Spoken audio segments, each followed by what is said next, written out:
우리 성도가 이 세상을 살아갈 때 반드시 한 번쯤은 크고 작은 어떤 인생의 전환을 하게 될 것입니다. 우리 성도님들이 한국에서 쭉 살아오시다가 어느 날 이 중국 땅으로 와서 내가 직장 생활을 하던 비즈니스를 하던 공부를 하던 이쪽에 와서 살아보겠다라고 하시는 것도 아마 여러분들의 인생 속에서 굉장히 커다란 어떤 전환점이었을 것이다라고 생각이 들고요.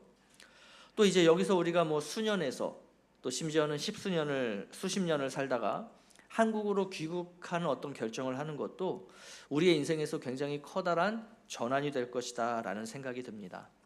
자, 특별히 우리 믿는 자들은 이제 세속적인 가치를 추구하며 살다가 어느 시점에 또 어느 때에 그 하나님 나라의 가치를 위해서 살아가는 그러한 인생을 내가 이제부터 살아가 보자라고 하는 이런 상황도 벌어질 거예요. 제 경우를 보자면 그런 경우들이 여러 번 있었는데 가장 대표적인 것은 이제 대학을 졸업하고 제가 직장 생활을 하다가 한 3년 정도 되었을 때 그때 이제 하나님의 부르심에 따라 제가 신학을 하고 목회자가 되는 어떤 그런 커다란 전환을 저도 하기도 했었습니다. 자, 그렇다면 이제 성도는요, 자신의 어떤 인생의 전환, 그러니까 인생의 전환점 앞에서 그러니까 그 때가 언제냐, 이게 지금이냐, 그 전환을 지금 하면 되냐, 우리가 이제 하나님의 때라고 표현하지 않습니까? 우리는 그 하나님의 때를, 전환의 때를 어떻게 분별할 수 있을까? 또 그 인생의 전환점 앞에서 우리가 어떤 부분들을 좀 중요하게 여기고 그러한 부분들을 우리가 하나씩 확인해 나가야 될까? 이런 부분들이 분명히 있을 것 같아요. 그래서 우리가 이번 주일과 다음 주일 두 주간에 걸쳐서 이 야곱의 이야기를 통해서 오늘 31장의 이야기를 통해서 우리가 이러한 부분들을 좀 함께 나눠보기를 원합니다. 야곱이 외삼촌 라반을 떠나서 이제 가나안으로 도망가는 이 창세기 31장의 내용은요, 훗날에 이스라엘 백성들이 애굽을 나와서 가나안으로 가는 그 내용, 우리가 출애굽이라고 하죠. 그 내용의 모형이 된다라고 학자들이 이야기합니다. 되게 두 가지가 너무나 비슷하다는 거예요. 자, 라반은 누구를 의미하냐면 이제 애굽의 바로 왕과 같은 그러한 존재를 의미하는 것이고, 이들이 의미하는 바는 바로 세상을 의미하는 것이죠. 그리고 이 야곱과 이스라엘 백성들이 향하게 되는 가나안은 어느 곳이냐? 하나님의 나라를 의미하는 것입니다.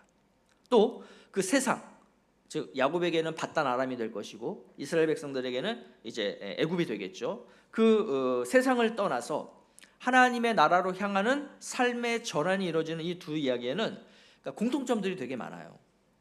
첫 번째는 하나님의 예비하심과 인도하심이 있다는 겁니다. 그리고 그 하나님의 인도하심에 순종하는 하나님의 백성들이 있다는 거예요. 아울러서 그 성도의 삶의 전환을 방해하려고 하는, 막으려고 하는 굉장히 막강한 반대 세력이 있다는 것입니다. 그러다 보니 인생의 전환이 쉽겠어요, 어렵겠어요? 그 과정이 굉장히 어렵다라는 걸 또 우리가 발견하게 돼요. 그렇지만 이것은 전적인 하나님의 뜻이고 또 이 과정에서 하나님이 함께 하시며 보호하시기 때문에 야곱도 그리고 이스라엘 백성들도 그 인생의 전환을 어떻게 했겠어요? 성공적으로 이룰 수 있었다라고 하는 것이죠. 그래서 결론적으로 말씀을 드리면 인생의 전환은 내가 하는 것이 아닙니다. 나의 인생의 전환이지만 그것은 전적으로 하나님이 하시는 일이고요. 또 나는 그러한 하나님의 뜻에 순종하기만 하면 되는 그러한 존재인 거예요. 그럼에도 불구하고 강력한 방해자가 있다는 것이죠. 그러니까 우리는 그 순종, 내 인생의 어떤 전환을 하는 것에 굉장히 때로는 두렵기도 하고 엄두가 나지 않기도 하고 이러한 모습들이 우리 안에 펼쳐지는 것이죠. 그렇지만 우리가 잊지 말아야 할 것은 하나님은, 이 모든 것들을 주관하시는 하나님은 그 어떤 강력한 방해자보다 훨씬 더 강하시다는 거예요. 그러니까 이걸 알고 이걸 믿을 때 우리는 순종할 수 있는 것이고 또 그렇게 순종할 때 성도는 성공적인 인생의 전환을 이룰 수 있게 된다. 이렇게 우리가 정리를 해볼 수가 있겠습니다. 그러니까 이러한 커다란 이제 흐름, 커다란 그림 속에서 우리가 보면 우리의 삶의 어떤 작은 요소들이 그 곳곳에 있지 않겠어요? 뭐 인생 전환한다고 훅 전환되는 게 아니죠. 여러 가지 어떤 작은 요소들이 있다라고 하는 거예요. 그래서 반드시 우리가 생각해 봐야 할 요소들이 무엇일까? 자, 먼저 한번 살펴보면 여러분 야곱이 인생의 전환을 생각하게 되는 계기가 있었어요. 그죠?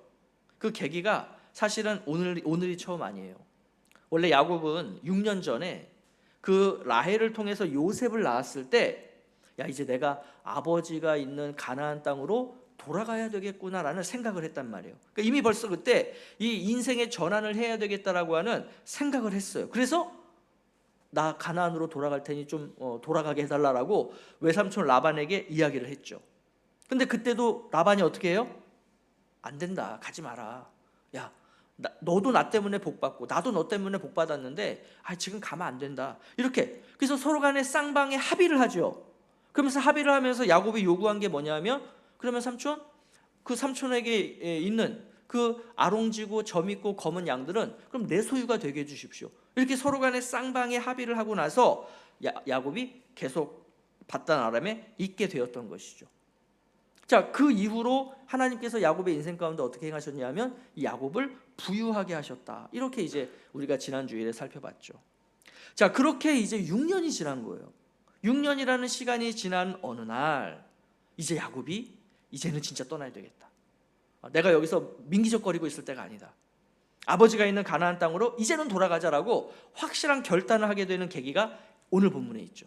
자, 우리 1절부터 3절 우리 함께 보겠습니다. 시작. 야곱이 라반의 아들들이 하는 말을 들은즉 야곱이 우리 아버지의 소유를 다 빼앗고 우리 아버지의 소유로 말미암아 이 모든 재물을 모았다 하는지라. 야곱이 라반의 안색을 본즉 자기에게 대하여 전과 같지 아니하더라. 여호와께서 야곱에게 이르시되 내 조상의 땅 내 족속에게로 돌아가라. 내가 너와 함께 있으리라 하신지라. 자, 두 가지의 계기가 등장하죠. 첫 번째는 라반의 아들들과 라반이 야곱을 대하는 태도가 이전과 달라졌다는 거예요. 자, 또 하나의 또 계기가 있는데 하나님의 말씀이죠. 그죠? 그러니까 여기서 또다시 등장하는 하나의 재미있는 요소가 있는데 그게 바로 시기함이라는 요소예요. 시기함. 자, 우리 창세기에서 시기를 받는 쪽이 누구라 그랬어요? 하나님의 뜻을 이뤄가는 사람이라고 했었죠. 그죠? 그러니까 라반의 아들들은 누구를 시기해요? 야곱을 시기해요. 누가 시기를 받아요? 야곱이 받죠. 그러니까 야곱은 하나님의 뜻을 이뤄가는 사람이에요. 그럼 뭘 시기했느냐? 야곱의 재산이 늘어가는 것을 시기한 거예요. 여러분, 오늘날에도 가만히 보면요, 시기 받는 사람들이 누구냐 하면 그래도 하나님 뜻을 살려고 하는 사람들이에요. 시기하는 사람들은 그럼 반대로 누구겠어요? 하나님의 뜻을 알지 못하고 하나님의 섭리를 알지 못하는 사람들이다라고 우리가 이전에 이야기한 적이 있죠. 그러니까 야곱의 재산이 늘어나게 하신 분은 하나님이라는 거예요. 야곱이 아니에요. 근데 이걸 모르니까, 하나님이 하시고 있다는 것을 볼 줄 모르고 믿을 줄 모르고 알지를 못하니까 라반의 아들들이 할 수 있는 게 뭐냐? 그게 야곱을 시기하는 거예요. 이게 모르는 자들, 믿지 않는 자들의 모습이라고. 자, 이 시기 때문에 이삭이 블레셋 떠났죠. 그 가뭄의 블레셋으로 피신을 갔어요. 근데 이삭이 그 가뭄 속에서도 농사를 짓는데 농사가 너무 잘 되고 막 양들도 막 불어나요. 그 누가 시기했다 그랬어요? 블레셋 사람들이. 그러니까 이 블레셋 사람들이 시기하니까 이제는 이삭이 거길 떠날 수밖에 없었던 것처럼, 자, 이 라반과 라반의 아들들의 시기 때문에 이제 야곱은 바단 아람을 떠나려고 했다는 거예요. 자, 이 장면을 보면서 저는 이런 생각을 해봤어요. 만약에 라반이 그 야곱, 조카 야곱을 이제는 진짜 사위로 대하며, 야, 내가 지금까지 14년 동안 너를 너무 착취했고 갈취했다. 야, 미안하다. 내가 이제 너를 진짜 존중해 줄게. 내 사위로서 내가 너를 존중할게. 이렇게 대해주고, 또 야, 내가 지금까지 진짜 네가 벌어들인 걸 다 내 소유로 삼았는데 이제는 내가 너를 동등한 사업적 파트너로 여기고 나랑 우리 반씩 나누자. 이렇게 대했다면, 그래서 모든 인간적인 갈등들이 다 사라지고 또 모두로부터 인정받으면서 막 야곱이 하는 일마다 다 잘 돼서 점점 더 부유해졌다면 야곱이 바단 아람을 떠나려고 했을까요? 이 질문이, 이 궁금증이 드는 거예요. 제 결론은 안 떠났을 거다. 죽어도 안 떠났을 거다. 아무리 하나님께서 야곱아 너 이제 떠나야 돼 라고 말씀을 하셨다 하더라도 그 인생이 내 뜻대로 잘 풀릴 때 대부분의 사람들은 어떻게 하죠? 그 자리에 머물러 있으려고 하죠. 삶의 전환을 하려고 하지 않아요. 어떤 변화를 가지려고 하지 않아요. 그래서 하나님은 그런 인생에 이제는 전환해야 할 때야 라고 하는 신호를 보내주시는 거죠. 사인을 주시는 거예요. 그게 야곱에게 있어서 그 신호가 뭡니까? 라반의 아들들의 시기와 라반의 안색의 변화, 이게 야곱이 발견했던 신호였다는 거예요. 여러분, 하나님의 뜻을 이루는 삶으로 우리가 전환한다라고 할 때 그때가 주로 언제냐면 우리 인생에서 가장 힘들고 어려운 때라 하는 것이 굉장히 좀 아이러니한 것 같아요. 그렇지 않나요? 왜 우리는 꼭 힘들고 어려워야만 하나님이 뜻하시는 방향으로 전환을 할까? 그러니까 제가 직장 생활에서 이제 전환을 해서 신학을 하게 된 것도요, 회사가 어려울 때였어요. 그때 제가 18개월 동안 월급을 받지 않고 일하고 있었습니다. 뭐 말도 안 된다라고 생각을 하실 텐데 진짜 그랬고요. 뭐 나중에 그거 다 쳐서 이자까지 쳐서 주시겠다라고 사장님이 하셨지만 아직까지 이자도 한 푼 못 받고요. 근데 왜 그렇게 어떻게 보면 미련한, 뭐 그때 이제 제가 경제적인 활동을 통해서 또 가정에 도움이 됐어야 되는 때인데 18개월을 뭐 봉급을 못 받았으니까, 그리고 뭐 가족들도 그런 제 상황을 보면서 안타까워하고 답답해하고 이랬겠죠.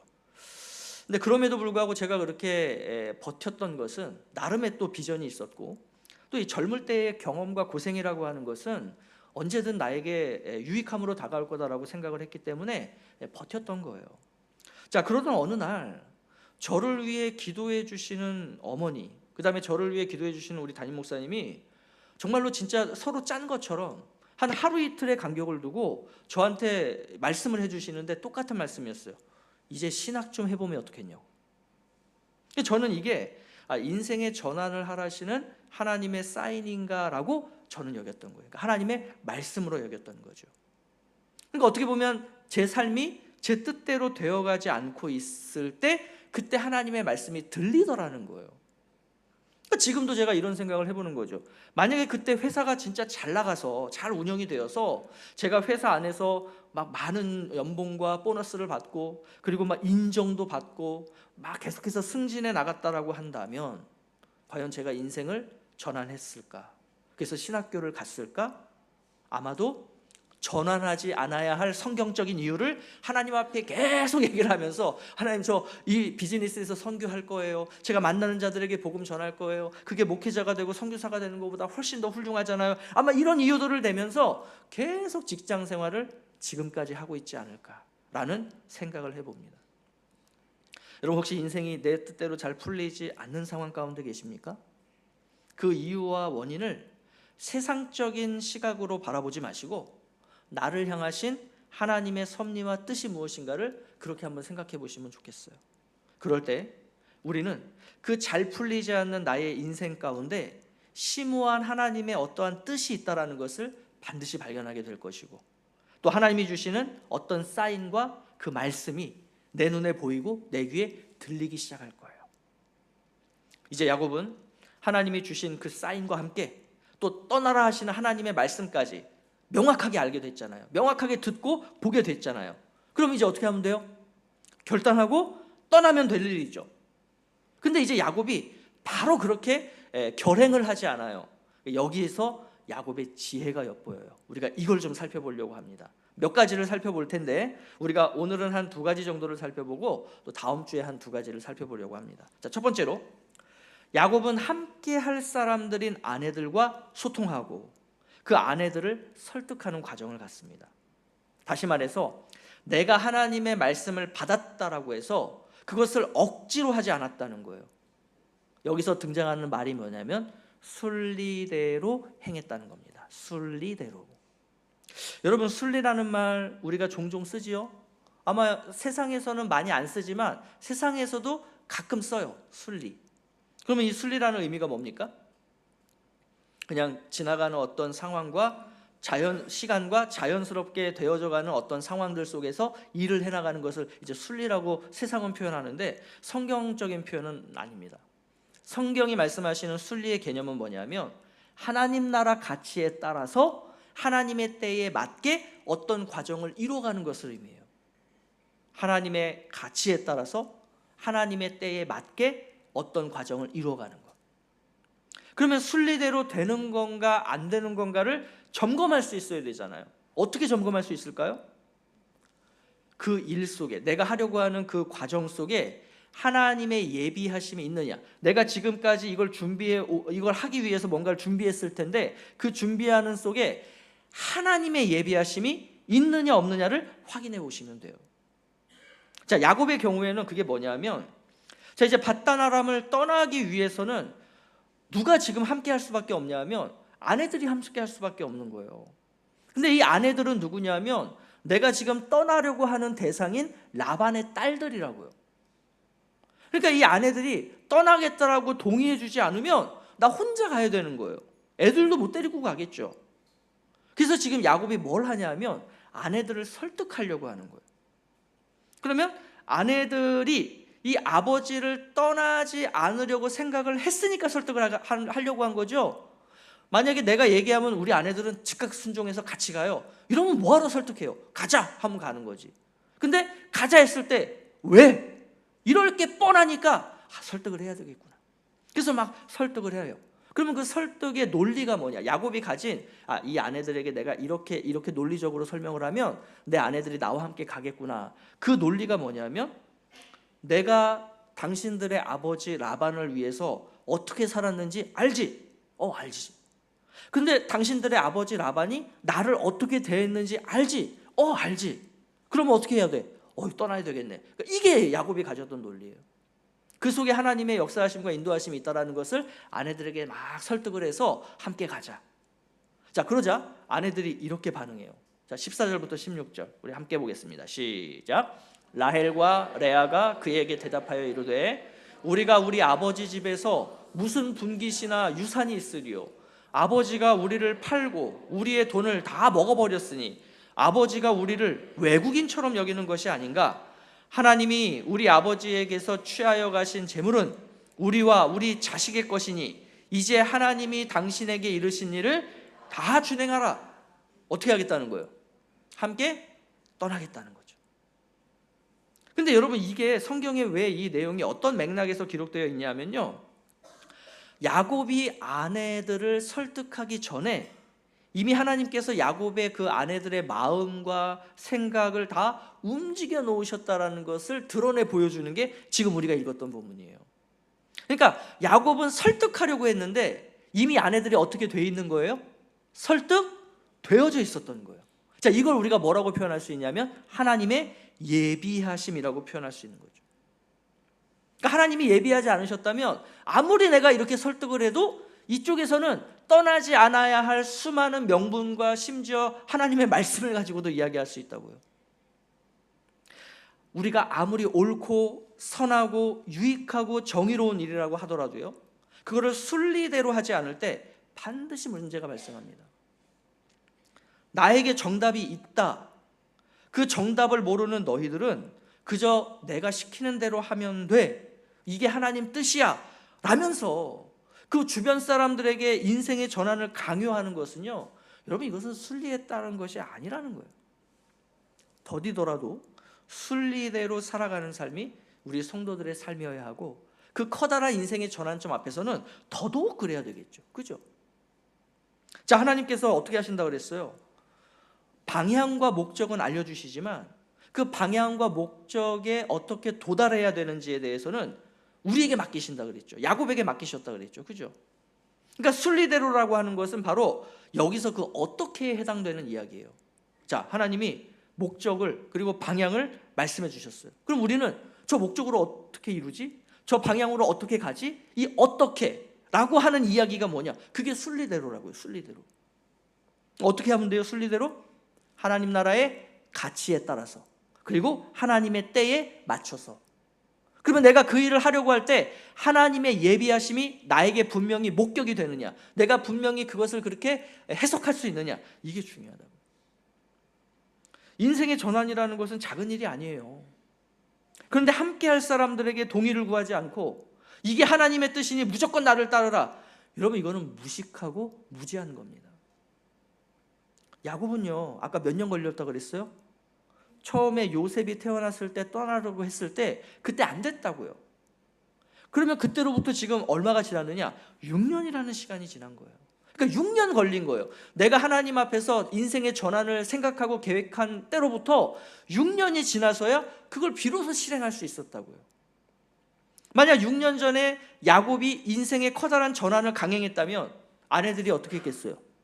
당연히 반대했죠. 야, 아무것도 없는데 지금 가나안 뭘로 가려고 그러냐? 또 가나안 가서는 어떻게 살 거냐? 이런 반대를 했을 거예요. 그러니까 이거를 야곱도 알았기 때문에 아내들을 내가 설득해야 되겠다라는 생각을 한 거죠. 근데 이미 아내들이 어떻게 돼 있었다고요? 이미 전환 준비가 되어 있었던 거예요. 이거 누가 하신 거예요? 하나님이 하신 거예요. 하나님의 예비하심. 혹시 우리 성도님들이 어떤 인생의 전환을 생각하고 계십니까?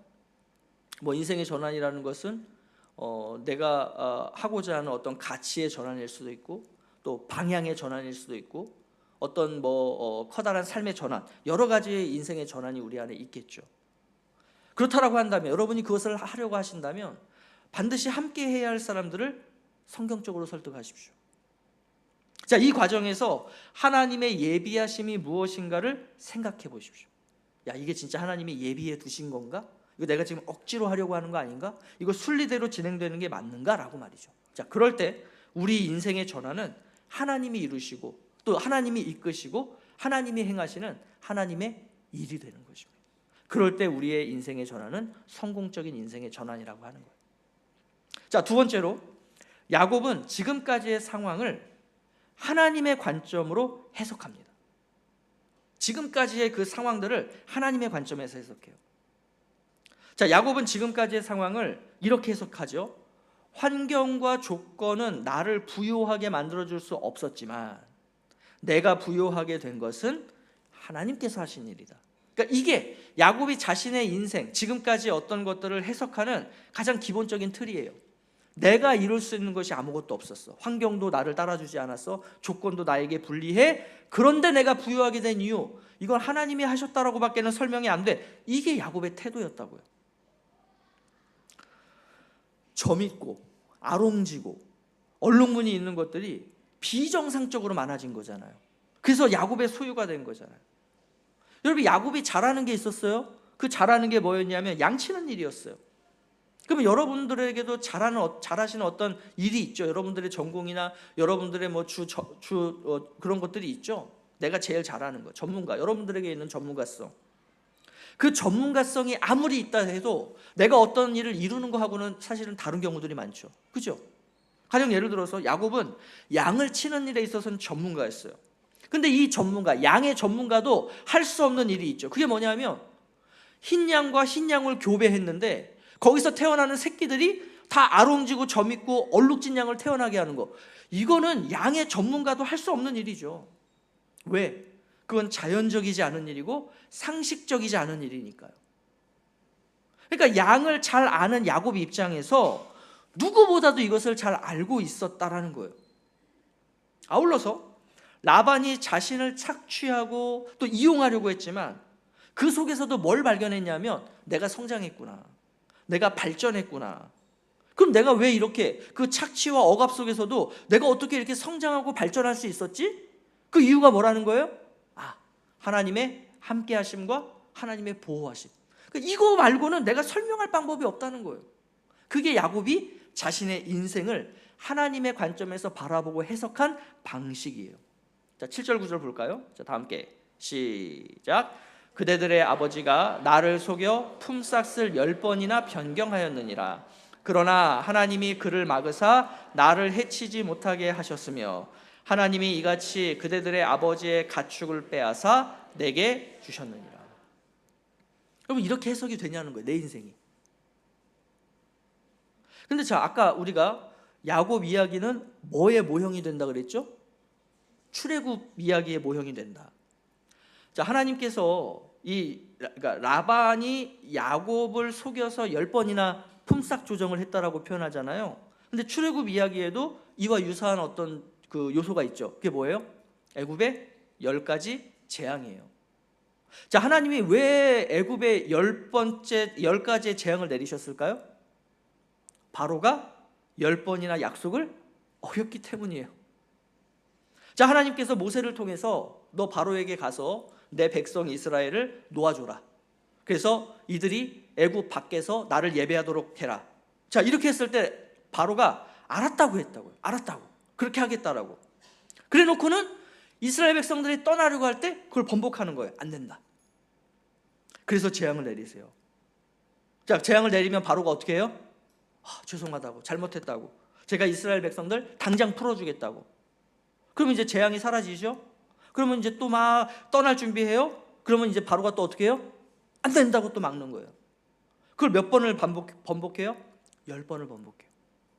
그래서 하나님은 재앙을 내리시고 바로는 약속 지키겠다 하고 또 그랬다가 또 번복해서 안 된다 하고, 이게 반복. 자, 출애굽기 8장 말씀 같이 볼까요? 자, 시작. 바로가 모세와 아론을 불러 이르되 여호와께 구하여 나와 내 백성에게서 개구리를 떠나게 하라. 내가 이 백성을 보내리니 그들이 여호와께 제사를 드릴 것이니라. 그러나 바로가 숨을 쉴 수 있게 됨을 보았을 때에 그의 마음을 완강하게 하여 그들의 말을 듣지 아니하였으니 여호와께서 말씀하신 것과 같더라. 그러니까 지금 라반도 그렇고 이 애굽의 바로 왕도 그렇고 결국은 인생의 어떤 전환을 통해서 하나님의 뜻을 이루겠다라고 하는 그 하나님의 백성들을 방해하고 막는다는 거예요. 그렇지만 그 10번의 말 그대로 진짜 수많은, 이건 10번의 횟수도 의미하지만 수많은 타라는 것을 의미하는 거예요. 그 수많은 방해와 그 억압 속에서도 종국에는 어떻게 돼요? 이스라엘이 애굽을 빠져나오게 됐던 것처럼 야곱도 이 밧단 아람을 떠나 라반으로부터 떠나 이제는 가나안으로 갈 수 있게 된다, 이러는 것이죠. 자, 이것을 야곱이 이렇게 해석한다는 거예요. 하나님이 그대들의 아버지의 가축을 빼앗아서 나에게 주었다. 아니에요. 내가 이거 얼마든지 뭐라고 생각할 수 있냐면 내가 그렇게 잘했다, 내가 머리 잘 쓰고 내가 어떤 특이한 어떤 그 효험 있는 어떤 방법을 통해서 내가 그 양들을 그렇게 태어나게 한 거다, 얼마든지 그렇게 해석할 수 있다고요. 근데 이것을 야곱은 자신의 시각으로 이 일을 보는 게 아니라 하나님의 관점에서 그 일을 보니 이거 하나님이 당신들의 아버지의 양을 빼앗아 내게 주셨다라는 이 엄청난 믿음의 해석을 할 수 있었다는. 여러분, 그러면 생각해 보세요. 하나님은 왜 이런 진짜 비과학적이고 말도 안 되는, 그러니까 우리가 흔히 표현하는 기적적인 방법을 통해서 야곱과 그리고 이스라엘과 함께 하시며 또 저들을 착취하고 억압하는 그 강한 세력들로부터 왜 보호해 주시고 왜 성장하게 하시고 왜 부유하게 만드시냐는 거예요. 하나님의 이유와 목적이 뭐예요? 야곱이 그 밧단 아람에서, 즉 라반과 함께 잘 먹고 잘 살라고요? 그 밧단 아람에서 자자손손 번성하라고요? 아니죠. 하나님이 이렇게 하시는 데에는 하나님의 약속의 말씀 때문이에요. 창세기 28장 15절입니다. 자, 시작. 내가 너와 함께 있어 네가 어디로 가든지 너를 지키며 너를 이끌어 이 땅으로 돌아오게 할지라. 내가 내게 허락한 것을 다 이루기까지 너를 떠나지 아니하리라 하신지라. 그러니까 하나님의 이 약속의 말씀이 없었다면 야곱은 자신의 상황을 하나님 나라의 관점에서 해석하지 못했다는 거예요. 그러니까 이 약속의 말씀이 내 삶 가운데 이미 있었기 때문에 이걸 통해서 오늘의 내 삶을 바라볼 수 있다는 것입니다. 마찬가지예요. 여러분, 우리가 어떻게 우리의 상황을 하나님의 관점으로 해석할 수 있겠어요? 그게 뭐 어렵고 대단하고 특별한 게 아니에요. 하나님 말씀을 통해서, 성경을 통해서 이거 얼마든지 누구나 다 할 수 있는 일이에요. 한번 생각해 보세요. 여러분, 보통 사람들은 내가 하고자 하는 대로 막 일이 다 잘 풀릴 때 인생의 전환을 하려고 해요? 하지 않으려고 해요? 하지 않으려고 한다 그랬죠. 근데 그 이유가 뭐겠어요? 그 인생의 전환을 하지 않는 이유, 그 이유는 내가 내 인생을 잘 컨트롤하고 있다, 내가 컨트롤할 수 있다, 내 힘과 내 능력이 그만큼 강하고 대단하다, 그래서 지금 내 인생이 이렇게 잘 풀리고 있는 거야 라고 내가 이렇게 착각하기 때문에, 다시 말해서 내 관점으로 내 삶을 보기 때문에 그러고 있는 거예요. 아니, 내가 내 힘으로 내 능력으로 내 인생을 잘 조절하면서 내가 살아가고 있는데 뭐하러 전환하냐는 거예요. 전환이 왜 필요하냐는 거예요. 그래서 전환 안 하는 거예요. 이게 인간이라고요. 자, 이런 우리의 관점을 하나님이 그럼 바꿔주셔야 되잖아요. 그래야 내가 이게 아니구나 정신 차리게 될 거잖아요. 그래서 하나님께서 행하시는 그 우리의 인생 가운데 주시는 그것이 뭐냐? 그게 고난이에요. 그게 고난이에요. 내 힘과 내 능력으로 어쩌지 못하는 상황이 벌어져 봐야 이거 내가 한 게 아니구나. 이거 내가 잘해서 한 게 아니구나. 이거 진짜 하나님께서 나에게 이렇게 해주신 것이구나라는 것이 그때 가서야 해석이 된다고요. 인생의 고난이 찾아올 때 우리는 말씀으로 반드시 돌아가서 그 말씀을 통해서 내 상황을 해석할 수 있어야 한다는 거예요. 그럴 때 하나님이 내 삶의 역사에 오셨던 것이 눈에 보이게 되고 해석이 되고 또 나를 향하신 하나님의 뜻이 무엇인가, 즉 내가 어떤 방향으로 어디로 나아가고 하나님이 말씀하시는가를 내가 보게 되고 깨닫게 되고 알게 되고 듣게 된다는 거예요. 여러분, 삶의 방향 전환, 삶의 어떤 가치 전환, 또 삶의 기준 전환, 여러분 이것은 하나님의 역사하심이 내 삶에 경험될 때라고 보시면 됩니다. 왜 내가 이러한 어떤 변화를 해야 되지? 그걸 통해서 하나님이 나와 함께 하신다는 것을 알게 하시기 위해서 그 일들을 이루려고 하신다는 거예요. 그리고 대부분 그때가 언제냐? 아이러니하게도 힘들고 어려울 때라는 거죠. 힘들고 어려울 때. 물론 그렇지 않을 수도 있어요. 다 힘들고 어려워야만 삶의 전환을 이루는 게 아니라 진짜 어떤 분들은 내가 정말로 승승장구해요. 세상적으로 볼 때, 세상의 관점으로 나의 삶을 볼 때 많은 사람들이 당신 진짜 좋겠다, 당신 진짜 대단하다 칭찬받으면서 내가 막 승승장구해 간다고요. 근데 그럴 때 힘들고 어려운 상황이 없는데도 인생의 커다란 전환을 하는 분들이 계셔요. 이제는 내가 세상을 위해서 또 나를 위해서 내가 이때까지 살았으니 이제는 내가 남은 인생 하나님 뜻대로 살겠다, 하나님께서 기뻐하시는 삶을 살겠다, 이러면서 어느 날 갑자기 인생의 전환을 확 해버리시는 분들이 계시다고요. 근데 이분들은 진짜 대단한 분들이죠. 신앙적으로나 여러 면에서. 왜 그렇겠어요? 이 땅에 지금까지 자기가 이뤄놓은 모든 것을 본인이 자발적으로 포기하는 거잖아요. 그리고 자신과 공동체를 내가 기꺼이 이제는 하나님께 드리겠다는 거잖아요. 그러니까 이런 분들은 진짜 대단한 거죠. 이런 분들은 손에 꼽는 거예요. 자, 여러분들이라면 그런 사람으로 누구를 꼽겠어요? 저는 꼽지 마세요. 저는 그 부류에 해당되지 않아요. 진짜 대단하신 분들이에요. 진짜 대단하신 분들. 제 인생에서도 이런 분들은 진짜 찾기도 어렵고 손에 꼽기도 어려워요. 근데 간혹가다 이런 분들이 있다고요. 힘들고 어려운 상황이 찾아온다면 내가 하나님 뜻에 따라 전환해야 될 게 뭐지? 내 삶의 방향을 전환해야 되나? 내 삶의 어떤 가치를 전환해야 되나? 또 내 삶의 어떤 기준을 전환해야 되나? 어떤 그런 고민과 그런 기도를 하실 수 있어야 되는 거예요. 자, 그럴 때 꼭 필요한 것이 뭐라고요? 하나님의 관점에서 나의 그러한 삶의 요소들을 해석하는 겁니다. 바라보는 겁니다. 그러려고 할 때 거기서 분명히 답이 나올 거예요. 그 답대로 여러분들이 순종함으로 나아가시면 되는 겁니다. 자, 이제 오늘 말씀을 마무리하겠습니다. 오늘 우리는 인생의 전환점 앞에서 우리가 좀 반드시 생각해 봐야 할 것들 중에 오늘 두 가지를 살펴봤어요. 자, 다음 주에 두 가지 더 살펴본다 그랬는데 오늘 살펴본 내용을 한번 정리를 해보면 이렇게 정리가 될 것 같습니다. 우리 같이 한번 읽어볼까요? 자, 첫 번째, 자, 시작. 순리대로 전환하고 있는가? 함께 할 사람들 설득하기. 그래서 내가 지금 이렇게 하려고 하는 일이 진짜 순리대로 되고 있는 거냐?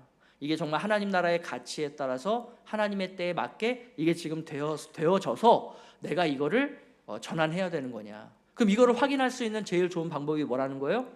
이 일을 함께 해나갈 사람들에게 말해보는 거예요. 너희들은 어떻게 생각하니? 당신은 어떻게 생각해? 그랬을 때 그 사람들이 너무 좋아요. 저 그렇게 하기를 저는 예전부터 생각했어요. 그러면 이 사람들은 하나님의 예비하심 속에서 준비된 거죠. 그럼 이거 꼭 사람들만이 아니라 나의 어떤 삶의 요소들도 얼마든지 이거 하나님이 예비하신 거구나. 이것 때문에 그때 그게 이렇게 남아있는 거구나. 이런 것들이 다 해석이 된다고요. 하나님의 예비하심이라고. 자, 두 번째. 자, 다 함께 시작. 삶의 전환이 하나님의 말씀, 하나님의 관점으로 해석이 되는가. 그래서 내가 이렇게 하려고 하는 것이 하나님에게 어떤 의미가 있지? 또 하나님은 이걸 나에게 왜 원하시지? 자, 이거를 하기 위해서 하나님이 지금까지 나를 어떻게 이끌어 오셨고, 나를 성장시키셨고, 나에게 어떤 부분들을 채워주셨지, 또는 나로부터 가져가셨지, 이렇게 없게 하셨지, 이런 것들을 하나님의 관점으로, 하나님의 말씀으로 내가 해석을 할 수 있어야 돼요. 그게 해석이 안 되면 아직 때가 아니라는 거예요. 아직 전환할 준비가 안 된 거예요. 인생의 전환을 생각하고 계시다면 먼저 이 두 가지를 가지고 점검해 보시기를 바랍니다. 그래서 내 뜻에서 비롯된 무모한 전환이 아니라 하나님의 뜻에 따라서 하나님의 역사하심에 동참하는 그러한 멋진 인생으로 나아가시는 우리 성도님들이 되시기를 예수 그리스도의 이름으로 축복합니다.